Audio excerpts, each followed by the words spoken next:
Happy Vijaya Dashami ତାହା ହିଁ ହେଉଛି ଆଜିର ଏହି ସନ୍ଧ୍ୟାର ଆଲୋଚ୍ୟ ବିଷୟବସ୍ତୁ ବିଜୟା ଦଶମୀ। କିଛି ସମୟ ପୂର୍ବରୁ ଆମେ ଶୁଭ ଦଶହରା ବୋଲିକରି ଶୁଣିଥିଲେ, ଆଲୋଚନା କରିଥିଲେ। ଏ ସନ୍ଧ୍ୟାରେ ଆମେ ଆଜି ଆଲୋଚନା କରିବା ବିଜୟା ଦଶମୀ। ଅନ୍ତତଃ ଆଜି ଆପଣମାନେ ଜାଣନ୍ତି ଦଶହରା ଦୁର୍ଗା ପୂଜା ଅଲମୋଷ୍ଟ ସରିଯାଉଛି, ଆଉ କେଇଟା ଘଣ୍ଟାର ପର୍ବ। ଏତେ ଆକାଂକ୍ଷାର ସହିତ ଏତେ ଆଗ୍ରହର ସହିତ ଆମେମାନେ ଅପେକ୍ଷା କରିଥିଲୁ ଦୁର୍ଗା ପୂଜା ନେଇକରି ଆସିବ ପାର୍ବଣ ଋତୁ ଆରମ୍ଭ ହେବ। ଏହି ପାର୍ବଣ ମୁଖର ଋତୁ ବର୍ଷାର ଘନଘଟା ଭିତରେ ସମ୍ପୂର୍ଣ୍ଣ ନ ଧୋଇ ଯାଇଥିଲେ ମଧ୍ୟ କିଛିଟା ନିଶ୍ଚିତ ଭାବରେ କ୍ଷତାକ୍ତ ହୋଇଛି, ଏଥିରେ ସନ୍ଦେହର ସାମାନ୍ୟ ଅବକାଶ ନାହିଁ। ଯାହା ହେଉ ଆମେ ଆଜି ଶୁଣିବା ବିଜୟା ଦଶମୀର କାହାଣୀ।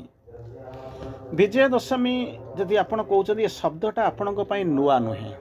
କିନ୍ତୁ ଆଲୋଚନା ଆମେ ଗୋଟେ ଭିନ୍ନ ଶୈଳୀରେ ଆଲୋଚନା କରିବା, ଭିନ୍ନ ଆଙ୍ଗଲରୁ ଆଲୋଚନା କରିବା। କେମିତି କ'ଣ ଯେ ଦଶମୀ ବିଜୟା ଦଶମୀ, ଦଶମୀ କହିଲା ମାନେ 10 ନିଶ୍ଚିତ ଭାବରେ ଅଛି। ବିଜୟ ମାନେ ବିଜୟ ଲାଭ କରିବା। ବିଜୟ ପର୍ବକୁ ପାଳିବା ପାଇଁ 10 ଦିନର ବିଜୟ ପର୍ବକୁ ପାଳନ କରୁଛନ୍ତି ବିଜୟା ଦଶମୀ ନାମରେ। ଅନ୍ୟ ଭାଷାରେ କହିଲେ ଆପଣମାନଙ୍କ ଆଗରେ ନବରାତ୍ର ପୂଜା ଥିଲା। ନବରାତ୍ରି 9 ଦିନ ପୂଜା କଲେ।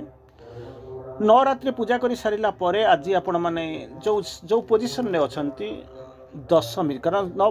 ପ୍ରବଳ ବାଗରେ ଯୁଦ୍ଧ ହେଉଥିଲା, ଲଢ଼େଇ ହେଉଥିଲା, ସଂଗ୍ରାମ ଚାଲିଥିଲା। ସେ ସଂଗ୍ରାମ ସବୁ ସରିଗଲା ପରେ ଅଲ୍ଟିମେଟଲି ହେଉଛି କ'ଣ ନା ଜିତିବା ହାରିବା କଥା ଅଛି। ଏଠି କେବଳ ଆପଣଙ୍କ ପାଇଁ ବିଜୟ ଅଛି, ତେଣୁ ତାକୁ କହନ୍ତି ବିଜୟା ଦଶମୀ। ନବରାତ୍ରି ପରେ ଆମେ ମଧ୍ୟ ଆଲୋଚନା କରିଛନ୍ତି ଭିନ୍ନ ଭିନ୍ନ ନବରାତ୍ରି, ନବଦୁର୍ଗା, ଦୁର୍ଗା ଦେବୀ ନମସ୍ତୁତେ, ବିଭିନ୍ନ ଭିନ୍ନ ପ୍ରକାରରେ ପ୍ରାୟ 5-6ଟା ଟପିକ୍ ଆମେ ଆ ଭିତରେ ଆଲୋଚନା କରିସାରିଲେଣି ଅନ୍ତତଃ 2-3 ଦିନ ଭିତରେ। କିଛି ସମୟ ପୂର୍ବରୁ ମଧ୍ୟ ହାପି ଦଶହରା ବୋଲିକରି ଆଲୋଚନା କରିଥିଲେ। ଅଲମୋଷ୍ଟ ଇଏ ହେଉଛି ଅନ୍ତିମ ପର୍ଯ୍ୟାୟ ଯେଉଁଥିରେ କି ଆମେ ବିଜୟା ଦଶମୀ ପାଳନ କରୁଛନ୍ତି। ତେଣୁ ବିଜୟା ଦଶମୀ କ'ଣ 9 ଦିନର ପୂଜା ଯାହା ଥିଲା ତାକୁ ଅନ୍ତ କରିସାରିଲା ପରେ ଯେଉଁ ବିଜୟ ଲାଭ କଲେ ଦଶମୀ ତିଥିରେ, ତାହା ହେଉଛି ବିଜୟା ଦଶମୀ। ତାର ପରବର୍ତ୍ତୀ ଅବସ୍ଥାରେ ଆଉ 2ଟି ବିଜୟା ଦଶମୀ କଥା ଆପଣମାନେ ଜାଣନ୍ତି। ଗୋଟିଏ ହେଉଛି କ'ଣ ନା ରାମଚନ୍ଦ୍ର ରାବଣଙ୍କର ଯୁଦ୍ଧ, ରାବଣକୁ ସଂହାର କଲେ। ଏକ ତ ହେଉଛି 10 ମୁଣ୍ଡକୁ ତାଙ୍କୁ ସବୁ କାଟିଲେ। 10 ମୁଣ୍ଡ କ'ଣ କିଛି ସମୟ ପୂର୍ବରୁ ଆଲୋଚନା କରୁଥିଲେ, ତା ଭିତରକୁ ଯିବି ନାହିଁ। ତାର ପରବର୍ତ୍ତୀ ଅବସ୍ଥାରେ ଆପଣମାନେ ଦେଖିଲେ କ'ଣ ନା ରାବଣଙ୍କର 10 ମୁଣ୍ଡକୁ କାଟିଥିଲେ ଏବଂ ରାବଣକୁ ବଧ କରିଥିଲେ। ତେଣୁ ଏଇ ଦିନରେ ଯାହା ହେଇଥିଲା ତାର ଠିକ୍ 15 ଦିନ ପରେ ଆପଣମାନେ ଜାଣିଛନ୍ତି ରାମଚନ୍ଦ୍ର ଅଯୋଧ୍ୟାକୁ ଫେରି ଆସିଛନ୍ତି। ସୁନ୍ଦର ଭାବରେ ପର୍ବ ପାଳନ କରାଯାଇଛି, ଦିୱାଲି ପାଳନ କରାଯାଇଛି, ଦୀପାବଳି ତାଙ୍କୁ ଆସିବା ବେଳକୁ ଆପଣ କ'ଣ କରୁଛନ୍ତି, ଦୀପାବଳିରେ ସ୍ୱାଗତ କରାଯାଇଛି। ବାଣ ଫୁଟା ହେଇଛି, ଦୀପାବଳିରେ ସ୍ୱାଗତ କରାଯାଇଛି। ସେତେବେଳେ ଯେଉଁ ବାଣ ଫାଣ ନଥିଲା, ଦୀପାବଳିରେ ସ୍ୱାଗତ କରାଯାଇଛି। ଅଯୋଧ୍ୟା ଉତ୍ସବ ମୁଖରିତ ହୋଇଥିଲା, ଦିଆ ଜଳାଯାଉଥିଲା। ଆଉ ଗୋଟେ ଯେଉଁ ଜିନିଷ ଦେଖିଥିଲେ ତାହା ହେଉଛି କ'ଣ ନା ଦୁର୍ଗା ଦେବୀଙ୍କର ଯେଉଁ ଆବିର୍ଭାବର ଉଦ୍ଦେଶ୍ୟକୁ ନେଇକରି ଆପଣ ଦେଖିଛନ୍ତି। ଦୁର୍ଗା ଦେବୀ କାହିଁକି ଆବିର୍ଭାବ ହୋଇଛନ୍ତି? ମର୍ଦିନୀ ବୋଲି କହନ୍ତି, ମହିଷାସୁରକୁ ବଧ କରିବା ପାଇଁ ତାଙ୍କର ଆବିର୍ଭାବ ହୋଇଥିଲା। ତେଣୁ ତାଙ୍କ ସହିତ ଯେଉଁ ଭୀଷଣ ସଂଗ୍ରାମ ହେଲା 10ମ ଦିନରେ ନିଜର କାତ୍ୟାୟନୀ ରୂପ, ପ୍ରବଳ ସଂଘର୍ଷ ପରେ ନିଜର କାତ୍ୟାୟନୀ ରୂପ ଦେଖାଇ ତାକୁ ବିମୋହିତ କରି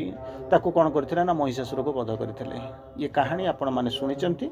ଏଇ ଯେଉଁ 2ଟି କାହାଣୀ ଅନ୍ତତଃ ଜାଣିଲି, କାରଣ ନବରାତ୍ରି ଉପରେ ମୁଁ ଅନେକ ଆଲୋଚନା କରିଛି।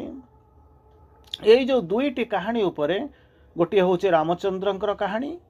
ସେଠି ଯେଉଁ ଦଶହରା ପାଳନ କରୁଛନ୍ତି। ଆଉ ଗୋଟିଏ ହେଉଛି ଯେଉଁଟା ହେଉଛନ୍ତି ବିଜୟା ଦଶମୀ, ଯେଉଁଠି ମହିଷାମର୍ଦିନୀ ଦୁର୍ଗାଙ୍କର କାହାଣୀ ଶୁଣୁଛନ୍ତି। ତାରି ଉପରେ କିଛିଟା ଆଲୋକପାତ କରିବା ପାଇଁ ଚେଷ୍ଟା କରିବା। ପ୍ରଥମେ ଆମେ ଦେଖିବା ରାମଚନ୍ଦ୍ରଙ୍କ କାହାଣୀ। ରାମଚନ୍ଦ୍ରଙ୍କ କାହାଣୀ ମୁଁ ଆରମ୍ଭକୁ ଯାଉନାହିଁ। ରାମଚନ୍ଦ୍ର ଏମିତି ସିଏ ତ ନିଜେ ମାନିଫେଷ୍ଟ କଲେ, ତାଙ୍କର ଉଦ୍ଦେଶ୍ୟ ହେଉଛି ଅସୁର ରାବଣକୁ ନିଧନ କରିବେ, ପୃଥିବୀରେ ସ୍ଥାୟୀ ଶାନ୍ତି ପ୍ରତିଷ୍ଠା କରିବେ, ଧର୍ମର ରକ୍ଷା କରିବେ, ଅଧର୍ମକୁ ମୂଳୋତ୍ପାଟନ କରିବେ। ଏଇସବୁ ଜିନିଷ ଯେମିତି ନର୍ମାଲି ଆପଣମାନେ ଯାହା ଅବତାର ତତ୍ତ୍ୱ ଭିତରେ କିଛି କିଛି ପଢ଼ନ୍ତି, ଜାଣନ୍ତି।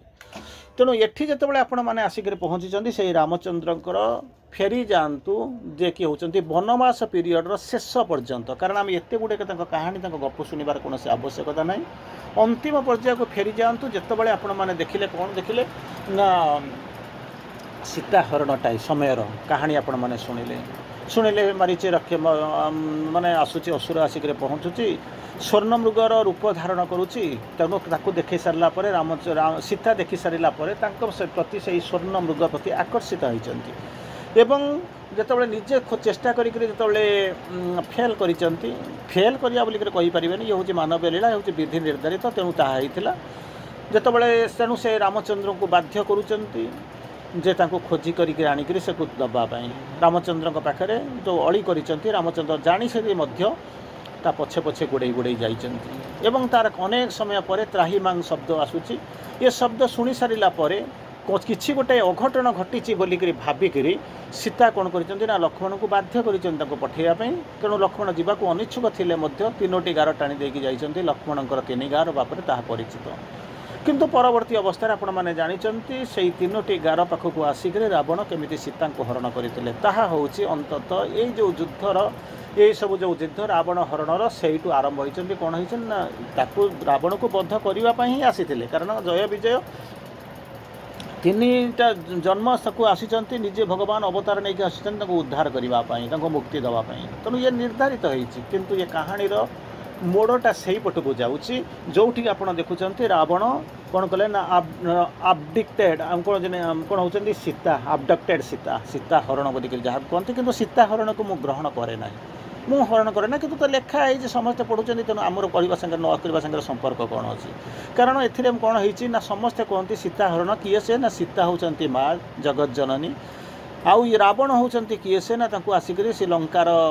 ଶାସକ ଅସୁରରାଜ ରାବଣ, ସେ ତାଙ୍କୁ ଆସିକରି ହରଣ କରି ନେଇଥିଲା। କିନ୍ତୁ ଆପଣ ପରବର୍ତ୍ତୀ ଅବସ୍ଥାରେ ଜାଣିଛନ୍ତି ଯାହାଙ୍କୁ ଉଦ୍ଧାର କରିବା ପାଇଁ ଭଗବାନ ସ୍ୱୟଂ 3 ଥର ଆସିକରି 3ଟି ଜନ୍ମରେ ତାଙ୍କୁ ଉଦ୍ଧାର କରୁଛନ୍ତି। ତେଣୁ ତାକୁ ଚିନ୍ତା କରନ୍ତୁ ରାବଣ କେବେ ତାକୁ ଏଇ ଯେଉଁ ହରଣ ଜିନିଷ ତାଙ୍କ ପାଇଁ ପ୍ରଯୁଜ୍ୟ ହେବ। ତାପରେ ଯେତେବେଳେ ରାମଚନ୍ଦ୍ର ତାଙ୍କୁ ଉଦ୍ଧାର କରୁଛନ୍ତି ମାନେ ତାଙ୍କର ଭଗବାନ ତାଙ୍କର ବାପା। ତେଣୁ ନ୍ୟାୟତଃ ବର୍ତ୍ତମାନ ହେଉଛନ୍ତି କ'ଣ ନା ରାବଣ ହେଉଛନ୍ତି ତାଙ୍କର ସନ୍ତାନ। ତେଣୁ ପିଲାଟାକୁ ଯଦି କହିବେ ଗୋଟେ ପୁଅଟା ତା ମାଆକୁ ହରଣ କଲା ବୋଲିକରି ଏ ଶବ୍ଦ ମୁଁ ଜାଣିପାରୁନି କୌଣସି ପ୍ରକାର ପ୍ରଯୁଜ୍ୟ ହୋଇପାରିବ ବୋଲିକରି। ଏନିୱେ କାହାଣୀଟା ସେଇପଟକୁ ଯେଉଁ ଯାଇଛି ଆମେ ସେଇ କାହାଣୀକୁ ଯାଉଛେ। ବର୍ତ୍ତମାନ ସୀତା ହରଣ ହେଲା ଯାହା କହୁଛନ୍ତି ଏବଂ କ'ଣ ହେଉଛନ୍ତି ଲଙ୍କାକୁ ମାନେ ଯାଇକରି ପହଞ୍ଚିଛନ୍ତି ସୀତାଙ୍କୁ ତାଙ୍କୁ ନେଇକରି ଲଙ୍କାରେ ନେଇକରି ପହଞ୍ଚାଇଲେ। ତାର ପରବର୍ତ୍ତୀ ଅବସ୍ଥାରେ କ'ଣ କରୁଛନ୍ତି ଭଲ୍ଲୁକ ବାନର ଏସବୁ ଜିନିଷକୁ ନେଇକରି ରାମଚନ୍ଦ୍ର କ'ଣ କଲେ ନା ହନୁମାନଙ୍କ ଏବଂ ତାଙ୍କର ଶକ୍ତିକୁ ନେଇକରି ଗଲେ। ରାବଣ ସେତୁବନ୍ଧ ପ୍ରତିଷ୍ଠା ହୋଇଗଲା ଏବଂ ଯୁଦ୍ଧ ହେଲା। 9 ଦିନର ଯେଉଁ ପ୍ରବଳ ଯୁଦ୍ଧ ପରେ ରାବଣକୁ କ'ଣ କଲେ ବଦ୍ଧ କଲେ ଏବଂ ସୀତାଙ୍କୁ କ'ଣ କଲେ ନା ମୁକ୍ତି ଦେଲେ, ରେସ୍କ୍ୟୁ ଆସିକରି ପହଞ୍ଚିଲା। ଆପଣମାନେ ତାକୁ ଜାଣିଛନ୍ତି ସିଏ ଗଲା। ଏଇ ଯେଉଁ ଦଶମୀ ଦିନ 9 ଦିନର ଯୁଦ୍ଧ ପରେ ଦଶମୀ ଦିନ ଯେଉଁ ଆମର କାରଣ ଆମେ ଦଶମୀ ଦିନ ପାଳନ କରୁଛୁ, ଆମେ ରାମଚରିତ ମାନସ ବା ରାମାୟଣର ଆଲୋଚନା କରିବାକୁ ଯାଉନୁ। ଏଇ ଯେଉଁ ଦଶମୀ ଦିନ ରାମ କ'ଣ କଲେ ନା ଯୁଦ୍ଧରେ ବିଜୟ ଲାଭ କଲେ। ସେଇ ବିଜୟ ଗାଥାକୁ ମନେ ରଖିବା ପାଇଁ ଏଇଟା ହେଉଛି ଗୋଟେ କ'ଣ ଯାହାକୁ କୁହନ୍ତି victory of spiritual, victory of ଯାହା କୁହନ୍ତି ଯେଉଁ ଏଇ ଯେଉଁ ଯୁଦ୍ଧ କହନ୍ତି ଭ୍ୟାଙ୍କୁଇଷ୍ଟ, ଯୁଦ୍ଧ କଲେ କାହାକୁ ନା ଆଧ୍ୟାତ୍ମିକ ବିଜୟ ବୋଲିକି ତାକୁ କହନ୍ତି, ରାବଣ ଉପରେ ବିଜୟ ଲାଭ। ତେଣୁ ଏଇ ଯେଉଁ ରାବଣ ଉପରେ ବିଜୟ ଲାଭ କଲେ, ବିଜୟା ଦଶମୀର ଏକମାତ୍ର ଉଦ୍ଦେଶ୍ୟ ଯଦି ଆପଣ ଜାଣିବେ କ'ଣ ଭଲର ମନ୍ଦ ଉପରେ ବିଜୟ, ଭିକ୍ଟ୍ରି ଅଫ୍ ଗୁଡ୍ ଓଭର ଏଭିଲ୍। ତେଣୁ ରାବଣକୁ ଗୋଟେ କୁଶକ୍ତି ଅପଶକ୍ତି ଅସୁର ବୋଲିକରି କୁହାଯାଏ,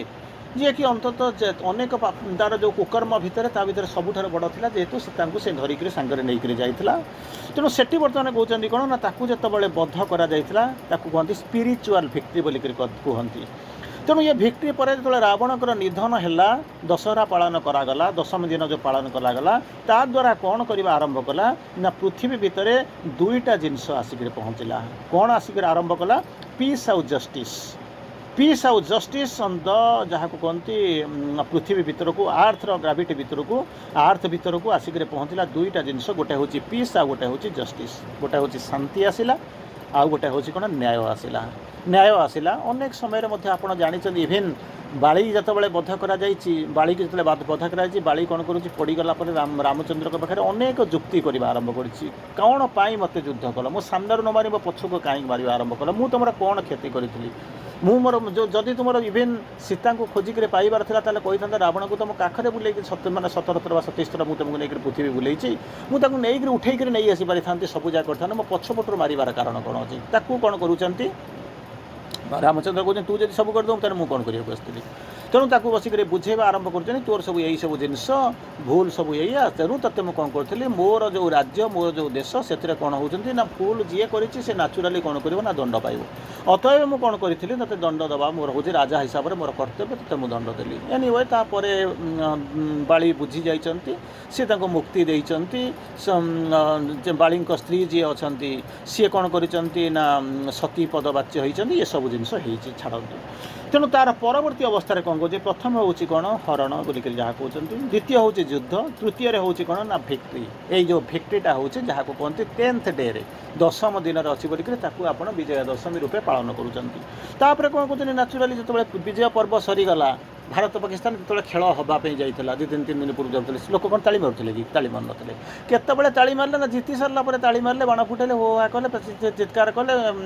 आपंकर मीडिया मैंने कंपेवा आरंभ कले सब जहाँ जो आसवा कथा आसला आरंभ माने जो चुगली आरंभ हवा कथा है ठीक से भाया जिते रावण निधन होईगला से कौन हो सेलिब्रेशन आरंभ है कौटी ना रिटर्न टू अयोध्या को माने कौन हो फेरिबा पर्व है तेणु जो फेरिबा अयोध्या को फेरिबा जिते अवस्था आसिक पहुँचला अयोध्या को फेरिले से कौन करे ना अयोध्याटा को दीपरे सजागला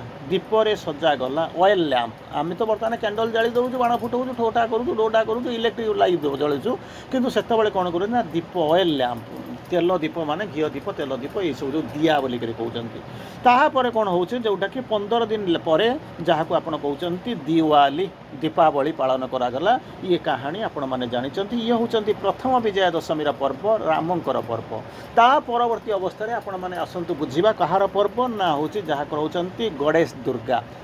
दुर्गांकर जो पालन को दुर्गांकर जो पर्व ताको केमिति पालन करा जाउची ताको देखिबा सेथरे कोन होची ना टिरांट किंग किए से ना महिषासुर सी कोन करिथिला ना बर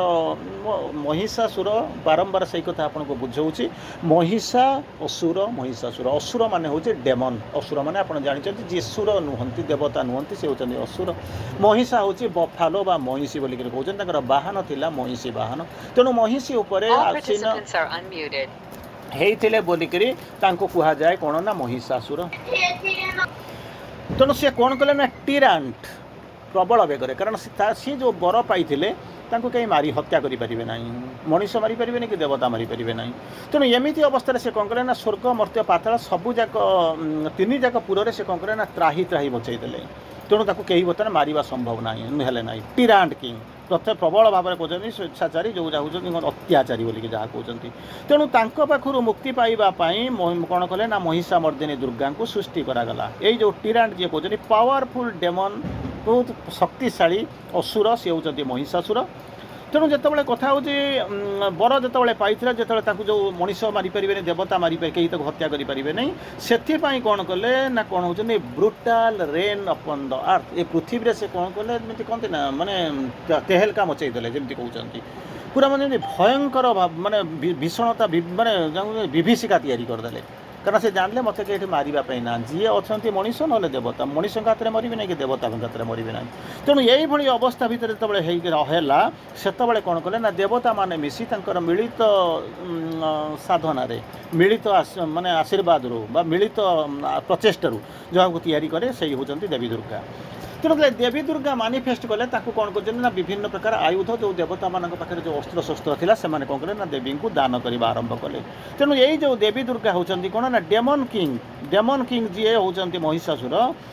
एवं तांकर आर्मी जो सेना बाहिनी थिला ता सहित 9 दिन धरिक प्रबल बेगर युद्ध संग्राम कले संग्राम जारी रहा तेणु तापर आप जानते शुंभ निशुंभ कथा जानी सहित युद्ध करवा जानते युद्ध कर सारापर से कौन करें कात्यायनी वेश होकर कात्यायनी रूप धारिक नव जौवन दर्शन कर कौन करे विमोहित कर हत्या कले बोलिक आपने जानते तापर कौन है ना नाचुराली जो युद्ध 9 दिन पर 10म दिन कौन हो असुर महिषासुर उपर महिषा मर्दिनी दुर्गांकर विजय लाभ होची जो विजय को कहते ट्राइम माने विजय जो होउची ए जो 10 दिन रे कोन को डिफिटेड एंड किल्ड महिषासुर ताको हरै देले एवं ताको हत्या कर देले महिषासुर को तापर कोन हला ना पुनर्बार ये पृथ्वी भीतर को शांति फेरी आसिला शांति विराजमान कला शांति पुनर्बार फेरी आसिला ये होची द्वितीय कहानी प्रथम कहानी रे मु आपन को देखैथिले कोन ना रावण को हत्या कर सारला परे जेमिति कोन करूची पृथ्वी भीतर को शांति फेरी आसिला एवं जस्टिस फेरी आसिला ठीक सही बळी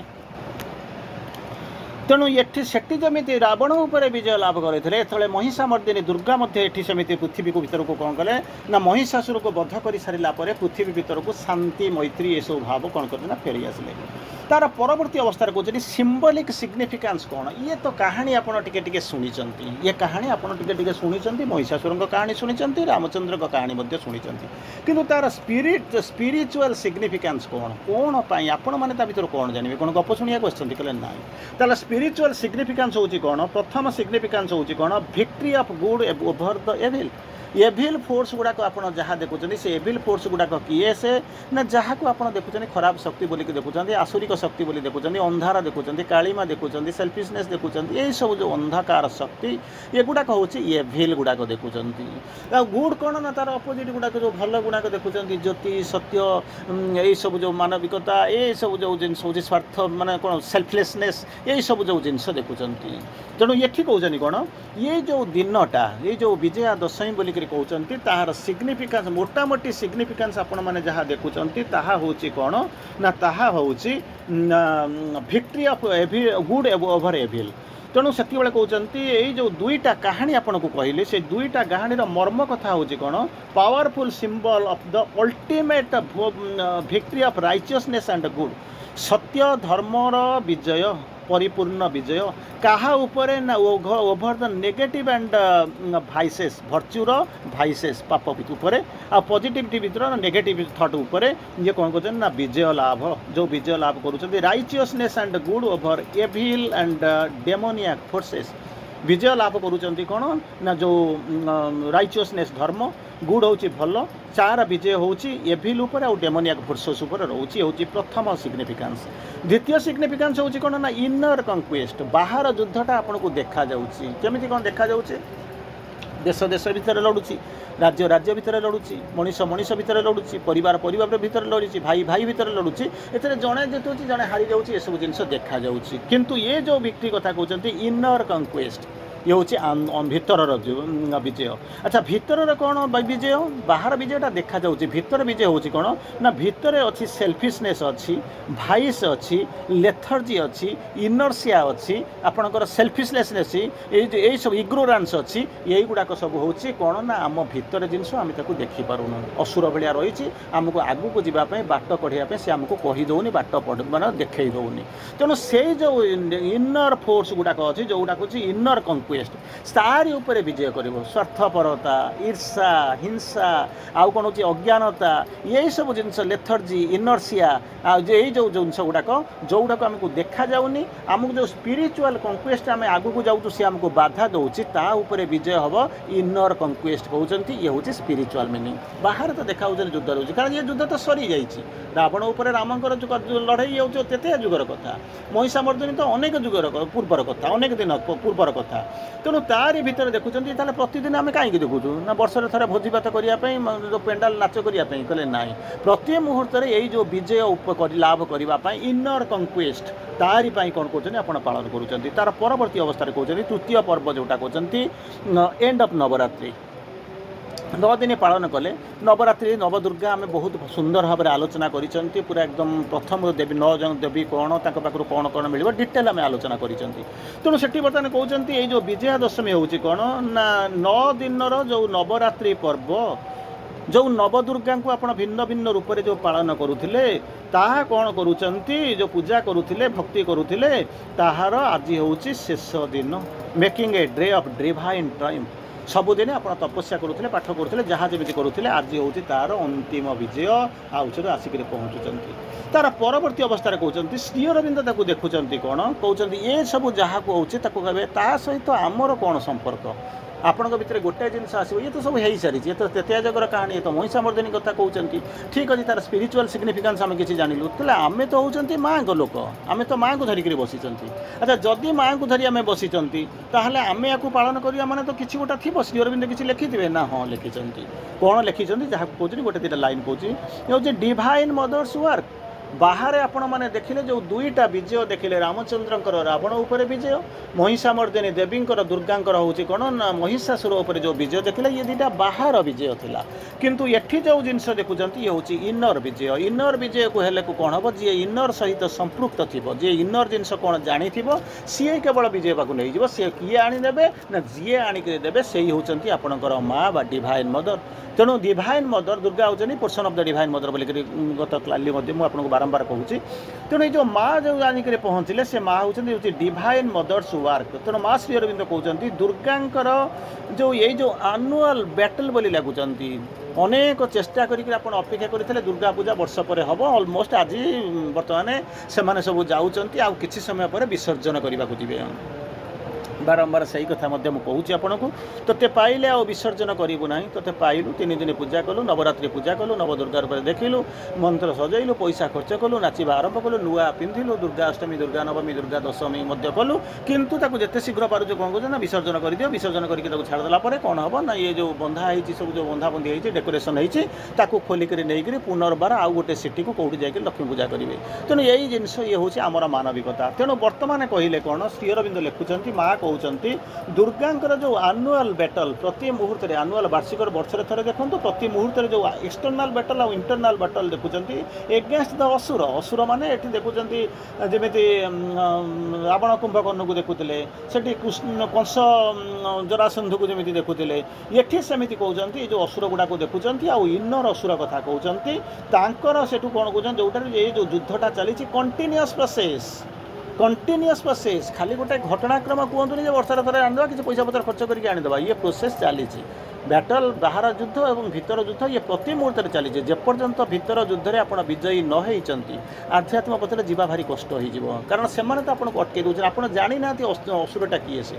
ଯଦି ଜାଣିବେ ଇଏ ମୋର ଶତ୍ରୁ ଆପଣ ସଚେତନ ହେଇକି ରହିଛନ୍ତି କିନ୍ତୁ ଶତ୍ରୁଟାକୁ ଯଦି ଆପଣ କ'ଣ କରିଛନ୍ତି ନିମନ୍ତ୍ରଣ କରିକି ଗୁଆ ଦେଇକରି ଆଣିକରି ଖଟୁଲି ଭିତରେ ବସେଇକି ପୂଜା କରୁଛନ୍ତି ତାକୁ କ'ଣ ଆପଣ ବାହାର କରିଦେବେ କାରଣ ତ ଜାଣିଛନ୍ତି ଇଏ ମୋର ମିତ୍ର ବୋଲିକିରି କିନ୍ତୁ ସିଏ ଯେ ଶତ୍ରୁ ହେଇକରି ଖାଉଛି ଆପଣ କିଛି ଜାଣନ୍ତି ନାହିଁ କହିଲେ ନା ପାଖରେ ଶୁଏ କାନରେ କହେ ତା କହିବା କି ଅନ୍ୟତା ହୁଏ ସେଠି ତ ଆପଣଙ୍କ ସ୍ତ୍ରୀ କଥା କୁହାଯାଉନି ଏଠି କୁହାଯାଉଛି କାନରେ କିଏ କହେ ନା ଏଇ ଯେଉଁ ଅପଶକ୍ତି ମାନେ ଅଛନ୍ତି ଇନର ଡେଭିଲ୍ ଯିଏ ସେଙ୍କରି କଥା କୁହାଯାଉଛି ତେଣୁ ତାପରେ ପୁନର୍ବାର କହୁଛନ୍ତି ଏଇ ଯେଉଁ ଲଢ଼େଇ ଚାଲିଛି କଣ୍ଟିନ୍ୟୁ କରିବ ଆଜି ସରିବ ନାହିଁ କେତେ ଦିନ ଯିବ ତା ସରିବ ନାହିଁ ଯେପର୍ଯ୍ୟନ୍ତ ଏଇ ଯେଉଁ ଫିଟ୍ସ ବ୍ୟାଟଲ୍ ଚାଲିଥିବ ଫୋର୍ସ ଅଫ୍ ଡାର୍କନେସ୍ ଅନ୍ଧକାର ଶକ୍ତି କାଳିମାମୟ ଶକ୍ତି ଗୁଡ଼ାକ ଯେଉଁଗୁଡ଼ାକ କ'ଣ କରିଛନ୍ତି ନା ଯେପର୍ଯ୍ୟନ୍ତ ତାଙ୍କର ଏଇ ଯେଉଁ ଫୋର୍ସେସ୍ ଅଫ୍ ଦ ଡାର୍କନେସ୍ ଯେଉଁଟାକି କ'ଣ କରୁଛନ୍ତି ଆପଣଙ୍କୁ ପରୀକ୍ଷା କରୁଛନ୍ତି ଯେଉଁମାନେ କ'ଣ କରୁଛନ୍ତି ଆପଣଙ୍କୁ ବାଟ ଓଗାଳୁଛନ୍ତି ସେମାନଙ୍କୁ ବଧ କରିବା ପାଇଁ ଆପଣଙ୍କ ଭିତରେ ଇଣ୍ଟେନ୍ସ ଆସ୍ପିରେସନ୍ ଆସିନାହିଁ ଯଦି ଚେତନାଟା ସେହି ପରିମାଣରେ ବିସ୍ତୃତ ହୋଇନାହିଁ ଯେପର୍ଯ୍ୟନ୍ତ ଯେଉଁ ପରୀକ୍ଷାରେ ଆପଣ ଯେପର୍ଯ୍ୟନ୍ତ ପାସ୍ ନ କରିଛନ୍ତି ଏଣ୍ଟାୟାରଲି ସେମାନେ ଯେପର୍ଯ୍ୟନ୍ତ ଏଗୁଡ଼ାକ ଏ ଯେଉଁ ଶକ୍ତି ଗୁଡ଼ାକ ଡିଜଲ୍ଭ ହେଇନାହାନ୍ତି ଡିସାପିୟର ହେଇନାହାନ୍ତି ଭ୍ୟାଙ୍କୁଇସ୍ ହେଇନାହାନ୍ତି ପରାଜିତ ହେଇକରି ଛାଡ଼ି ଯାଇଛନ୍ତି ସେ ପର୍ଯ୍ୟନ୍ତ ଇଏ ଯୁଦ୍ଧ ଚାଲିବ ହିଁ ଚାଲିବ ଆଉ this is a spiritual battle ଆକୁ ଆପଣ ଖଣ୍ଡା ତୀର ଧରିକି ଯାଇକରି ଲଢ଼େଇ କରିକି ପିସ୍ତଲ ଧରିକି ପାରିବେ ନାହିଁ ଇଏ ଯୁଦ୍ଧଟା ହେଉଛି ଆପଣଙ୍କର ଯାହା କହନ୍ତି ସ୍ପିରିଚୁଆଲ୍ ବ୍ୟାଟଲ୍ ଏଇ ସ୍ପିରିଚୁଆଲ୍ ବ୍ୟାଟଲ୍ରେ ଲଢ଼େଇ କରିବା ପାଇଁ ଆପଣମାନଙ୍କ ସାଙ୍ଗରେ ଜିତେଇବା ପାଇଁ ମା କ'ଣ କରିଛନ୍ତି ଆସିକରି ପହଞ୍ଚିଛନ୍ତି ତାପରେ ଯେତେବେଳେ ଇଏ ଯୁଦ୍ଧରେ ଜିତିଯିବେ ତ ଆପଣଙ୍କ ପାଇଁ ଗୋଟେ ନୂଆ ଜୀବନ ସଞ୍ଚାର ଶକ୍ତି ଆପଣଙ୍କ ଭିତରେ ଉଦୟ ହେବ life of inner beauty and harmony ଭିତରର ସୌନ୍ଦର୍ଯ୍ୟ ଆଉ ସଂଗତି ଇଏ ଦୁଇଟା ଜିନିଷ ଯେତେବେଳେ ଆସିଗଲା ପରେ ଆପଣମାନେ କ'ଣ କରିବେ ନା ଯେଉଁ ଦିବ୍ୟ ଜୀବନ ପାଇଁ ଯାଉଛନ୍ତି ଯିବେ ନହେଲେ ଇଏ ଯେଉଁ ଅଳିଆ ଗଦାକୁ ନେଇକରି ସବୁଯାକ ଧରିକରି ଇନର ଫୋର୍ସେସ୍କୁ ଇନର ଡେମନ୍କୁ ନେଇକରି ଯାଉଛନ୍ତି ଯେତେ ଓଜନ ହେଉଛି ଯେ ଆମେ ତ ଉଡ଼ିବା ସମ୍ଭାବନା ନାହିଁ ସେଠି ଯାଇକରି ପହଞ୍ଚିବାର ସମ୍ଭାବନା କେତେ ଏଇ ସମ୍ଭାବନାକୁ ଏଇ ଦୁର୍ଭାବନାକୁ ସମ୍ଭାବନାରେ ବଦଳେଇବା ପାଇଁ ଦୁର୍ବଳତାକୁ ଅମୋଘ ସାମର୍ଥ୍ୟରେ ବଦଳେଇବା ପାଇଁ ଫେଲିଓରକୁ ସକ୍ସେସ୍ରେ ବଦଳେଇବା ପାଇଁ ୱିକନେସ୍କୁ ଅନଫଲ୍ଟରିଂ ଷ୍ଟ୍ରେଙ୍ଗଥରେ ବଦଳେଇବା ପାଇଁ ମା ଆସିକରି पहुँची जार नमूना जार स्पिरिचुअल जो दिन सिग्निफिकेंस देखुंत इनर बैटल रूप में आज परी यही गोटे शुभ दिन में आज दिनटा आपन को देखा जाउछि चारिआडे माइक बाजुछि पूजा होछि सब देखा जाउछि किंतु आम मानक पई मांकर प्रति मुहूर्त ये चली आम प्रतिदिन हूँ विजया दशमी आम ताको धरिकी जीवा एवं जीवन पाई जुग पाई नुआ दिव्य जीवन पाई नुआ जुग पाई प्रस्तुत हेबा। वंदे मातरम। समस्त को प्रणाम। Happy Vijaya Dashami, happy Dussehra. धन्यवाद।